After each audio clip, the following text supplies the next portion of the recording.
প্ৰয়াসৰ সুচিন্তনৰ মজিয়ালৈ সকলোকে স্বাগতম জনাইছোঁ। আহকচোন কেইটামান ভাল লগা কথা শুনো। জটিলতাই জয় কৰা সময় পৰ্যন্ত ৰৈ থাকে।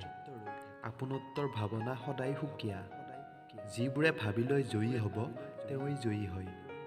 জিকিবলৈ বা হাৰিবলৈ প্ৰস্তুত হৈ থাকিব লাগে। মনেৰে জয়ী হোৱাৰ পিছতহে কামেৰে জয়ী হ'ব পাৰি। সমস্যাবোৰক প্ৰাধান্য দি সমাধান কৰিবলৈ সাজু হ'ব লাগে। জীৱনত সমস্যা নাথাকিলে জীয়াই থাকি ভাল নালাগে, এয়া ভাবিবলগীয়া। এন্ধাৰ হোৱাৰ পিছতেই আকৌ পোহৰ হয়। ক্ষমতাৰ অপব্যৱহাৰে ধ্বংস মাতি আনিব পাৰে। সুযোগৰ বাবে অপেক্ষা নকৰিলে নিজেই চেষ্টা বেছি কৰিব লাগে।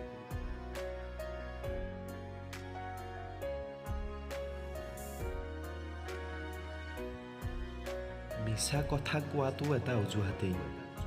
বেয়া কৰিবৰ সময়ত বহুবাৰ ভাবি হ'লেও ভালহে কৰিব লাগে। কাল্পনিকতাক পৰিহাৰ কৰি বাস্তৱক গুৰুত্ব বেছি দিব লাগে।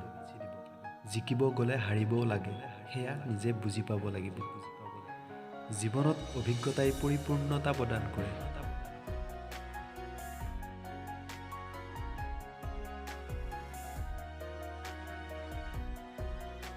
কৃত্ৰিমতাৰে ভৰা কোনো অনুভৱেই স্থায়ী নহয়। জীৱনটো বহুত বেছি ভাবিলেই জটিল হৈ পৰে। ধনাত্মক চিন্তাই সকলোতে সহায় কৰে। আনৰ মতে চলি যোৱাটো মূৰ্খামি। উপকাৰ কৰিলে কিবা এটা পাম বুলি কেতিয়াও নকৰিব।